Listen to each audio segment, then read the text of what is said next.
Assalamualaikum warahmatullahi wabarakatuh. Halo anak hebat Surabaya. Apa kabar semuanya?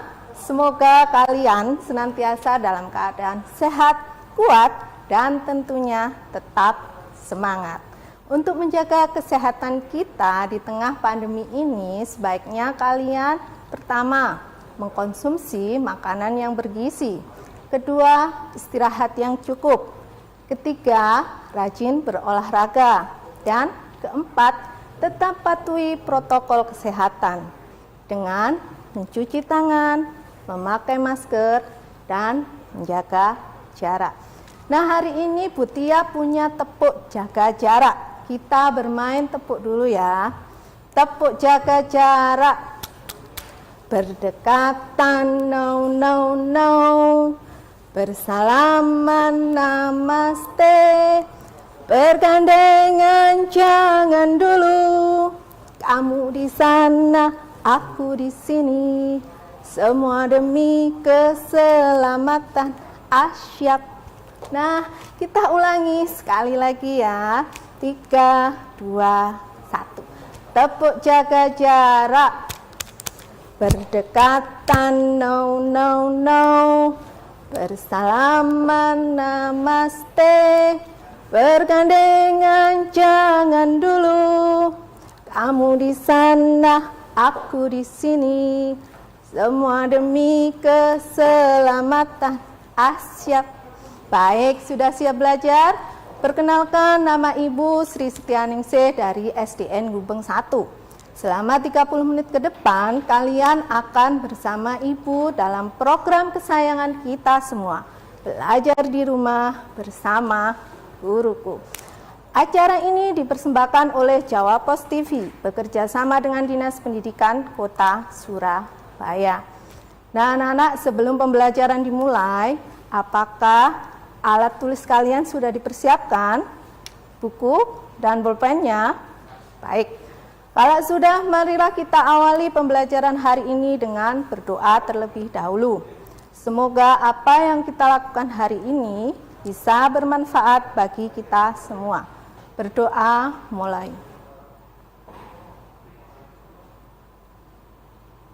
Berdoa selesai. Anak-anak kelas 5 yang hebat, Bu Tia punya pantun buat kalian. Pak Udin gemar makan sambal terasi, cakep. Makannya di warung Pak Somad, cakep. Mari kawan kita belajar mengklasifikasi informasi agar kita menjadi generasi yang hebat. Nah, materi kita hari ini yaitu tentang mengklasifikasi informasi. Apa saja yang dapat kamu pelajari? Yang pertama yaitu mengklasifikasi informasi yang didapat dari teks.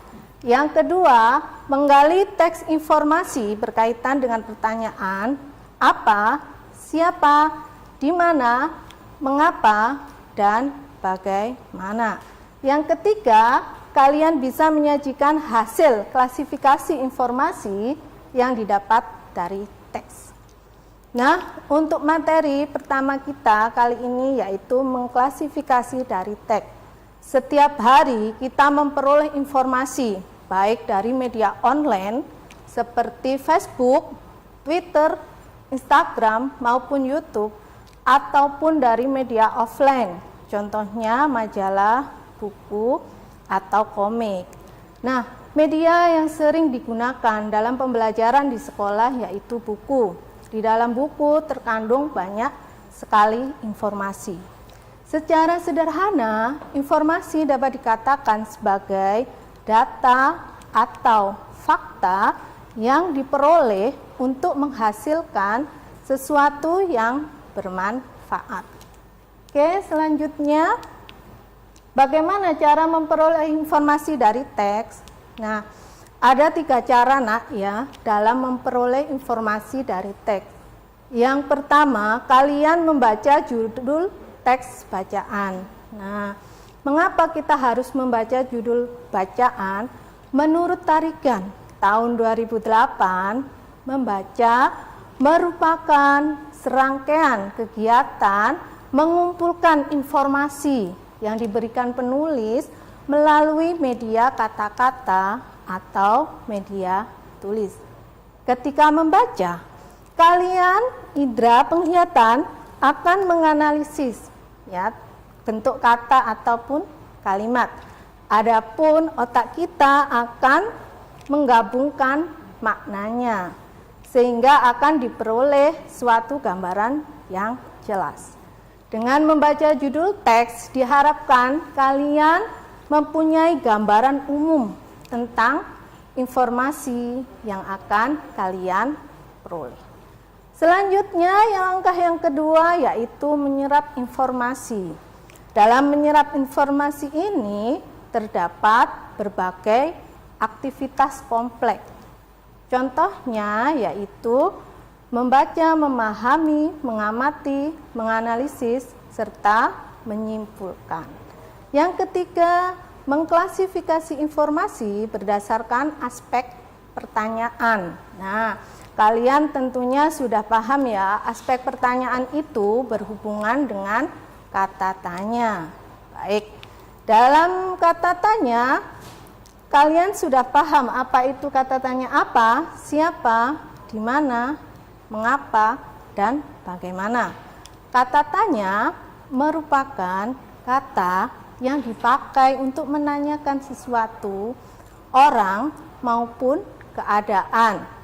Nah, adapun kalimat tanya merupakan kalimat yang digunakan untuk menanyakan sesuatu agar mendapat jawaban dari pihak lain atau sekedar untuk memastikan informasi yang diperoleh. Kalimat tanya ini anak-anak mempunyai ciri-ciri. Yang pertama, biasanya di akhir kalimat tanya diakhiri dengan tanda tanya. Yang kedua, kata tanya biasanya terletak di awal. Dan yang ketiga, kata tanya terkadang diikuti oleh imbuhan kah. Misalnya, siapakah, bagaimanakah, dan apakah. Baik, kata tanya tadi berfungsi untuk apa? Agar lebih mudah dipahami, lebih mudah diingat, dan mampu menjelaskan kembali informasi yang diperoleh pada orang lain. Baik anak-anak, untuk materi pertama sampai di sini dulu.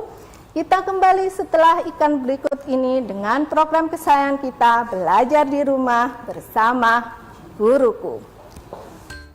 Hai, halo anak-anak, bergabung kembali dalam program kesayangan kita, Belajar di Rumah Bersama Guruku. Nah, kalian tadi sudah belajar tentang kata tanya dan macam-macam kata tanya. Selanjutnya kalian ada teks berikut, cobalah diamati, kemudian dibaca. Kita akan belajar untuk membuat kalimat tanya. Baik, kita baca bersama-sama ya. Saat lomba, Dani merasa sesak nafas. Dani menderita asma sehingga mudah sesak nafas. Untunglah Dani selalu membawa botol spray untuk melegakan pernafasannya. Asma merupakan salah satu penyakit yang menyerang organ pernafasan. Dari teks berikut anak-anak, dapatkah kalian menggali informasinya berdasarkan aspek pertanyaan? Baik, kalian bisa membuat satu pertanyaan. Butia tunggu ya.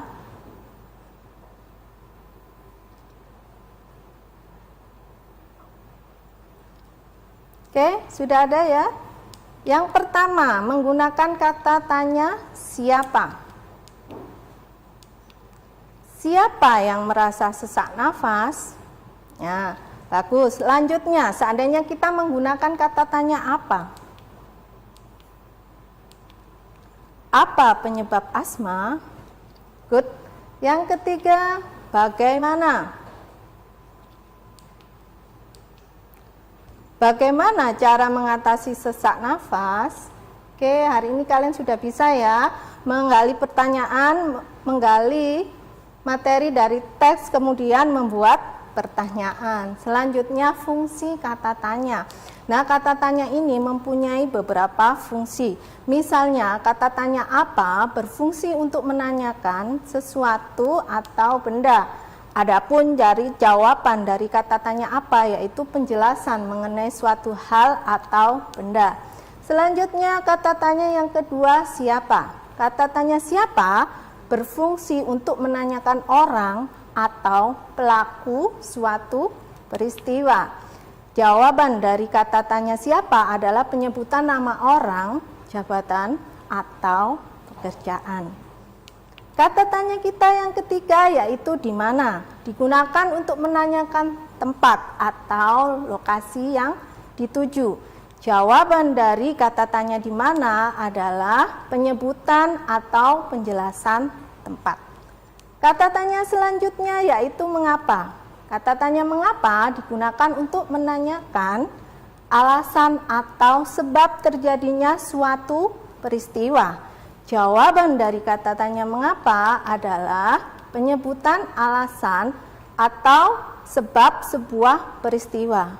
Biasanya anak-anak, kata tanya mengapa ini jawabannya diikuti dengan kata hubung karena.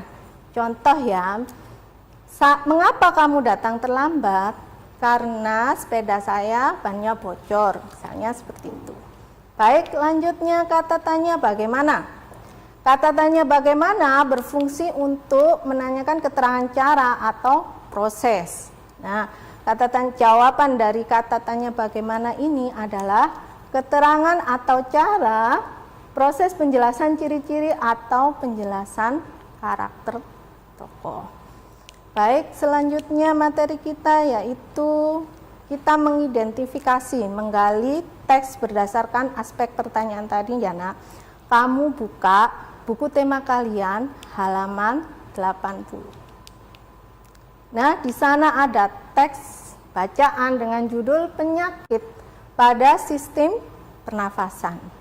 Butia beri waktu kalian untuk membaca. Kemudian nanti kita bersama-sama mengklasifikasikannya ke dalam pertanyaan dan jawabannya.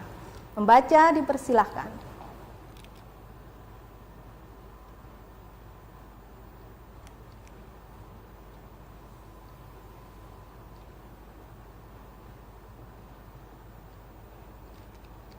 Oke anak-anak, selanjutnya bacaannya tadi sudah dibaca semua ya, dan kalian sudah paham ya. Butia terangkan secara garis besarnya saja. Tadi berisi tentang berbagai jenis penyakit pernafasan yang diderita oleh manusia. Ada emfisema, ada bronkitis, ada TBC, dan ada kanker paru-paru. Kita akan membuat pertanyaannya ya. Yang pertama dengan kata tanya apa? Kira-kira bagaimana pertanyaannya? Ya, apa penyebab penyakit emfisema? Penyakit emfisema disebabkan oleh paru-paru yang mengalami pembekakan karena pembuluh darah pada paru-paru kemasukan udara. Selanjutnya, kata tanya siapa? Siapa yang berisiko terkena kanker paru-paru? Nah, para perokok berisiko besar terkena penyakit kanker paru-paru. Baik, untuk kata tanya yang ketiga, di mana? Apakah kalian sudah bisa membuatnya? Kata tanya di mana? Di mana terjadinya infeksi pada penderita bronkitis? Nah, jawabannya apa nak? Infeksi pada penderita bronkitis terjadi pada radang tenggorokan. Selanjutnya kata tanya yang ketiga, mengapa? Mengapa penderita TBC bernafas dengan terengah-engah, agak kesulitan ya? Ngos-ngosan, basa Jawane angel kalau buat bernafas itu ya, ngos-ngosan. Kenapa? Karena kondisi paru-paru yang menguncup atau mengecil. Kata tanya yang terakhir yaitu bagaimana? Bagaimana kondisi paru-paru pada penderita tuberkulosis atau TBC? Kondisi paru-paru pada penderita tuberkulosis mengucup atau mengecil. Nah, hari ini kalian sudah belajarnya pada dua materi ya. Yang pertama tadi mengklasifikasi informasi dari teks. Kemudian kalian bisa menggali informasi berdasarkan pertanyaan. Nah, ini tabel ini merupakan bentuk dari cara menyajikan teks atau informasi. Selain dalam bentuk tabel, informasi juga bisa dibuat dalam bentuk diagram atau dalam sebuah peta pikiran. Selain tampilannya lebih menarik, dengan peta pikiran kalian akan lebih memudah untuk memahami pelajaran.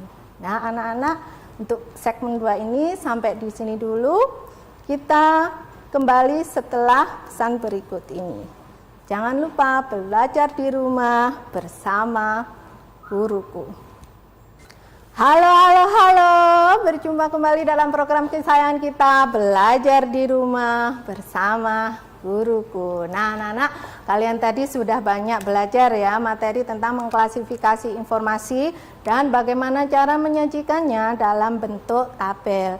Selanjutnya kita akan belajar menyajikan aspek pertanyaan tersebut dalam bentuk diagram atau yang disebut dengan peta pikiran.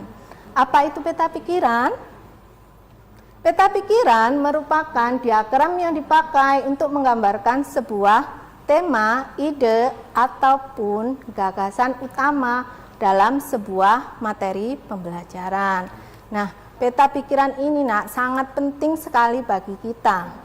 Banyak sekali manfaat yang kita peroleh jika kita menyajikan informasi berdasarkan peta pikiran. Apa saja manfaat yang diperoleh? Yang pertama, memperkuat memori. Kenapa bisa memperkuat memori? Tampilan yang menarik dalam peta pikiran biasanya berupa peta konsep, kemudian ada gambarnya dan diwarnai. Secara otomatis itu akan lebih menarik dibandingkan dengan ketika kita membaca bacaan dalam teks yang panjang. Oke. Yang kedua, membantu memahami materi. Ketika kita belajar menyenangkan, maka motivasi kita pun ikut tumbuh, sehingga kita bisa mempelajari semua materi kita dengan senang, ya. Dan kamu lebih mudah untuk memahami materi. Yang ketiga, belajar menjadi menyenangkan dengan jelas sekali ya, Nak. Baik, selanjutnya langkah-langkah membuat peta pikiran. Yang pertama, kamu menentukan ide pokok bahasan. Ide pokok sering juga disebut dengan gagasan utama atau gagasan pokok, merupakan inti dari sebuah permasalahan pada setiap paragraf. Ide pokok ini biasanya terletak pada kalimat utama. Kalimat utama biasa terletak di awal, tengah, ataupun akhir kalimat. Nah, langkah selanjutnya yaitu membuat daftar pertanyaan. Tadi kalian sudah belajar bagaimana membuat pertanyaan dengan kata tanya apa, siapa, mengapa, di mana, dan bagaimana. Selanjutnya yang ketiga yaitu menuliskan jawaban dalam bentuk cabang yang saling terhubung. Nah, hari ini kita akan praktek membuat peta pikiran berdasarkan bacaan pada halaman 80. Yang pertama, kita menentukan ide pokoknya dulu. Oke, kita buat tabel. Ide pokoknya tadi adalah penyakit asma.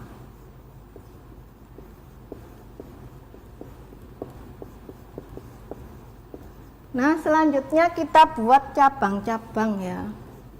Oke, untuk cabang yang pertama kita ajukan pertanyaan. Misalnya, apa penyebab penyakit asma? Kita tulis jawabannya di sini, Nak. Nah, penyebab ditulis ya. Penyebab bisa berupa alergen.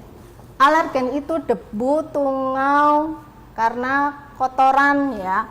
Yang kedua karena infeksi. Nah, kalau sudah dengan kata tanya apa, kita membuat daftar kata tanya lagi menggunakan kata mengapa. Mengapa penderita asma terasa terengah-engah? Nah, jawabannya mengapa? Penyebab sesak nafas. Oke, karena apa? Saluran bronkus membengkak dan menyempit.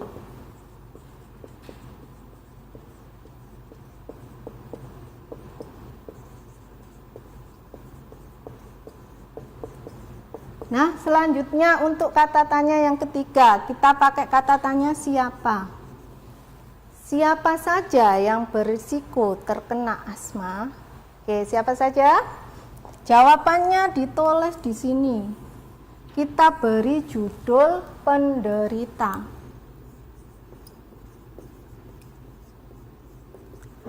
Orang yang terkena asma adalah mereka yang mempunyai riwayat alergi. Selanjutnya siapa lagi?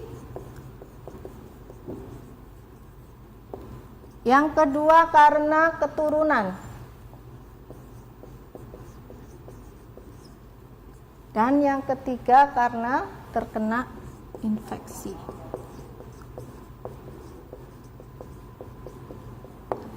Nah, ada satu lagi kita buat pertanyaan. Tadi sudah apa, mengapa. Ya, kita buat bagaimana. Bagaimana memberi pertolongan pertama pada penyakit asma ya, pengobatannya. Apa yang harus dilakukan?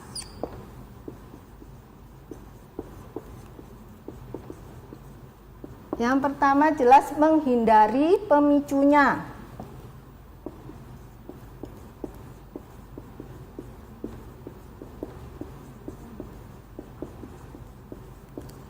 Yang kedua yaitu minum obat yang teratur. Kalian bisa menambahkan jawaban selanjutnya, bisa browsing di internet ya. Nanti ini bisa ditambah semua berdasarkan informasi yang kalian peroleh. Nah, itu tadi contoh membuat peta pikiran. Kita terakhir kesimpulan. Mengklasifikasi informasi dari teks dapat dilakukan dengan cara 1. Membaca dan memahami teks. Yang kedua, mengelompokkan informasi berdasarkan aspek pertanyaan. Yang ketiga, menyajikan informasi yang diperoleh dalam bentuk tabel seperti tadi dan bahkan atau diagram yang kita sebut dengan peta pikiran.